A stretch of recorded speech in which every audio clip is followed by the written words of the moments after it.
BRS మాజీ MLA Shakeel పై case నమోదుకు రంగం సిద్ధమైంది. సస్పెండ్ అయిన పంజాగుట్ట సీఐ పైన కేసు నమోదు చేయాలని పోలీసులు నిర్ణయించారు. మాజీ ఎమ్మెల్యే షకీల్ కుమారుడిని దేశం దాటించాడని పోలీసులు ఆరోపిస్తున్నారు. కుమారుడు పారిపోవడంలో షకీల్దే కీలక పాత్ర అంటున్నారు పోలీసులు. దుర్గారావు సైతం షకీల్ కుమారుడు పారిపోవడానికి సహకరించినట్లు ఆరోపణలున్నాయి. ఇదే కేసులో భారీగా డబ్బులు చేతులు మారాయని పోలీసులు అనుమానిస్తున్నారు.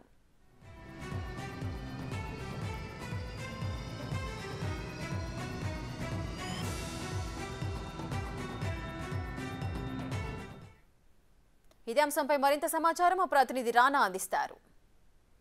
ఎమ్మెల్యే షకీల్ పైన పోలీసులు కేసులు పెట్టడానికి రంగం సిద్ధం చేయడం జరిగింది. తన కుమారుడు ఏదైతే సీఎం క్యాంప్ ఆఫీస్ దగ్గర సృష్టించినటువంటి బీభత్సానికి కారు యాక్సిడెంట్ చేయడం ఏదైతే BMW కారులో దాదాపు ముగ్గురితో కలిసి అతను చేసినటువంటి బీభత్సానికి అప్పట్లోనే కేసు కూడా నమోదైనటువంటి నేపథ్యం కనపడుతుంది. అయితే ఇదే కేసులో షకీల్కి సంబంధించిన కుమారుని తప్పించి పోలీసులు మరొక నిందితుడిగా చూపిస్తూ మరొక వ్యక్తిని ఆ కేసులో ఇరికించడానికి కూడా ప్రయత్నించారు. ముఖ్యంగా షకీల్కి సంబంధించినటువంటి కుమారుడి వద్ద డ్రైవర్గా పనిచేసినటువంటి వ్యక్తి ఎవరైతే ఉన్నారో ఆ వ్యక్తిని ప్రధాన నిందితుడు అంటూ కూడా పోలీసులు ప్రొడ్యూస్ చేయడానికి అప్పుడు ప్రయత్నించారు. దీనిపైన కూడా అప్పుడు హైదరాబాద్ సిపి చాలా కోపగించుకున్న నేపథ్యం ఏర్పడుతుంది. ఎందుకంటే ఏదైతే ప్రధాన నిందితుడిని తప్పించేసి ఈ రకమైనటువంటి చర్యలు పాల్పడిందంటూ కూడా ఆయన ఆగ్రహం వ్యక్తం చేయడంతో పాటు దీనిపైన విచారణ కూడా అప్పుడు ఆయన ఆదేశించడం జరిగింది. దీంతో డీసీపీ కానీ ఏసీపీ కానీ వీరిద్దరు కూడా విచారణ చేసిన తర్వాత ఈ కేసులో చాలా కీలకంగా కూడా ఉన్నటువంటి అప్పటి పంజాగుట్ట సీఐ ఎవరైతే ఉన్నారో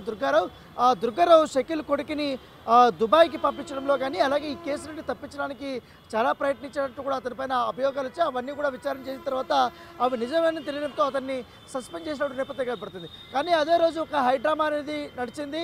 ముఖ్యంగా దుర్గారావుకి అస్వస్థత అంటూ కూడా ఆయన కేర్ హాస్పిటల్లోకి వెళ్ళడము, ఐసీయూలో జాయిన్ అవ్వడము, తర్వాత రాత్రికే ఆయన్ని సస్పెండ్ చేసినటువంటి నేపథ్యం అయితే కనపడుతుంది. దీంతో ముఖ్యంగా కుమారుడిని బయటకు తప్పించడానికి కోసం, ఈ కేసు నుంచి బయటకు తప్పించడం కోసము భారీ ఎత్తున డబ్బులు వెదజల్లాడు షకీల్ అంటూ కూడా అతనిపైన ఆరోపణలు వచ్చాయి. దీనిపైన విచారణ కూడా జరుగుతుంది. సిఐతో పాటు మరికొంతమందికి కూడా ఆయన డబ్బులు ఇచ్చాడంటూ కూడా ఆయన పైన ఆరోపణలు వచ్చినాయి. కాబట్టి దాంతోపాటు తన కుమారుడిని ఈ కేసుని తప్పించడానికి పైగా దేశం విడిచి వెళ్ళిపోయేలా కూడా చర్యలు తీసుకున్నాడు, అతనికి సహకరించాడంటూ కూడా షకీల్ పైన పోలీసులు కేసు నమోదు చేయడానికి రంగం సిద్ధమైనట్టుగా మనకు సమాచారంతో ఒకవేళ కానీ కేసు నమోదైతే మాత్రం ఖచ్చితంగా షకీల్కి కష్టాలు తప్పవని అని చెప్పుకోవచ్చు. ఇప్పటికే గతంలో కూడా తన కుమారుడు ఈ రకంగానే కేబుల్ బ్రిడ్జ్ దగ్గర ఒక వ్యక్తిని గుర్తి చంపేసి అతను కేసు నుంచి తప్పించుకున్నటువంటి వైనాన్ని కూడా మనం చూసాము. కానీ ఈ కేసు నుంచి కూడా ఎట్టి పరిస్థితుల్లో తప్పించుకోవడానికి వీల్లేదంటూ కూడా పోలీసులు చాలా దృఢ నిశ్చయంతో సీసీ కెమెరా యొక్క ఫుటేజ్ని చూశారు. తర్వాత ఆ రోజు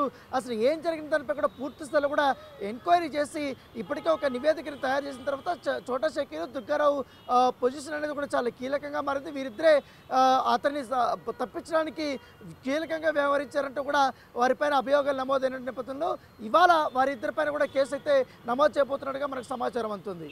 బోధన్ మాజీ ఎమ్మెల్యే షకీల్ పైన పోలీసులు కేసులు పెట్టడానికి